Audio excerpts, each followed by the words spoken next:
ചിലപ്പോൾ കുഴികളിലേക്ക് മലയിടുക്കുകളിലേക്കും വീഴുന്നു.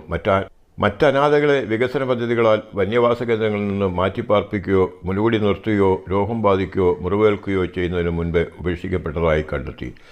ആനകളെ പരിപാലിക്കുന്ന 48 മാഹൗട്ടുകൾ കാണപ്പെടുന്നു.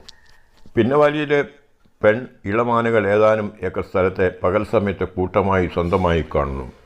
ദിവസത്തിൽ 2 തവണ ഏകദേശം 0.5 കിലോമീറ്റർ ചുറ്റിക്കറങ്ങുന്നു. ഇവ നദിയിൽ കുളിക്കുന്നു. രാത്രിയിൽ പെണ്ണാനകളെ ഓരോന്നായി സ്റ്റാളുകളിൽ ബന്ധിപ്പിച്ചിരിക്കുന്നു.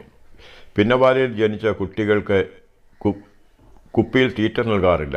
മറിച്ച് ETHൽ നിന്നുള്ള കുറച്ചുപേരെ പിന്നവാലിയിൽ സൂക്ഷിക്കുകയും വിനോദസഞ്ചാര ആകർഷണത്തിനായി കുപ്പിയിൽ തീറ്റ നൽകുകയും ചെയ്യുന്നു.